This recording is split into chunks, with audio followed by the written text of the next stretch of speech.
নমস্কার বন্ধুরা, আমার চ্যানেলে আপনাদের স্বাগত।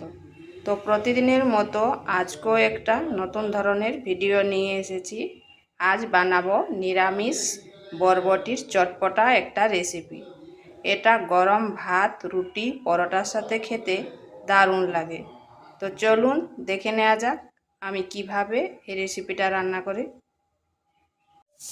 এখানে নিয়েছি বরবটিগুলো এইভাবে কেটে নিয়েছি, কেটে করে ভালো করে ধুয়ে নিয়েছি দুটো আলুটো ওইভাবে লম্বা লম্বা করে কেটে নিয়েছি, কাটার পরে ভালো করে ধুয়ে নিয়েছি।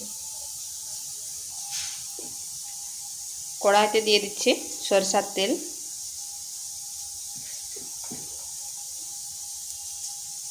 পাঁচ ফোড়ন আর একটি শুকনো লঙ্কা দিয়ে দিচ্ছি কেটে রাখা বরবটিগুলো।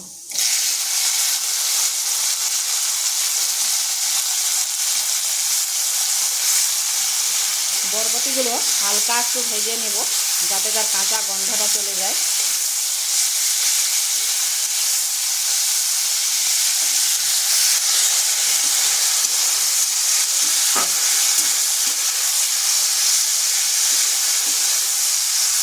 এটা খুব বেশিক্ষণ ভাজবো না।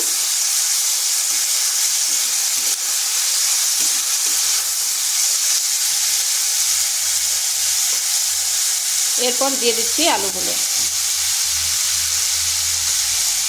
বরবটিগুলো আগে এই জন্য একটু ভেজে নিলাম, তার কাঁচা যে একটা গন্ধ থাকে সেটা চলে যাবে। এরপর আলু আর বরবটি এটাকেও আর একটু ভেজে নিচ্ছি।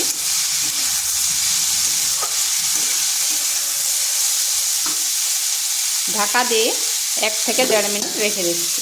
আঁচটা কিন্তু স্লো আছে। আর ওদিকে একটা মশলা তৈরি করব। নিচ্ছি হাফ চামচ জিরা, হাফ চামচ সর্ষে আর 1 চামচ পোস্ত, দিচ্ছি দুটো কাঁচা লঙ্কা। এগুলোকে পেস্ট করে নেব। যেরকম পরিমাণ বরবটিটা থাকবে সেই রকম পরিমাণে মশলাটা নিতে হবে।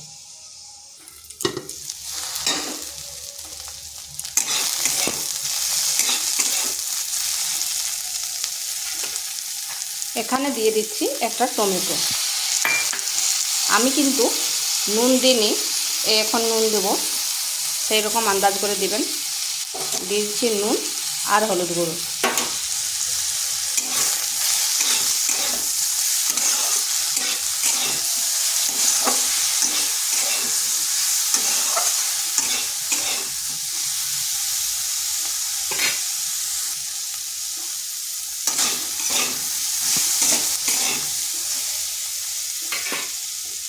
দিচ্ছি লঙ্কার গুঁড়ো, এটা আন্দাজ করে দিবেন কারণ কাঁচা লঙ্কা ব্যবহার করেছি।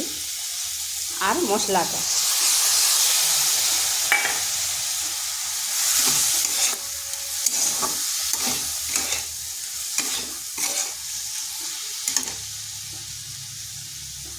সামান্য একটু জল।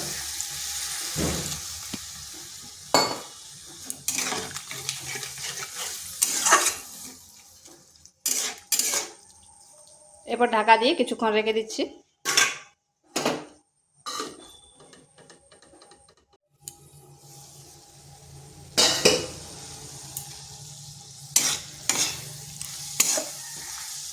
দেখুন আলুগুলো খুব সুন্দরভাবে সিদ্ধ হয়ে গেছে।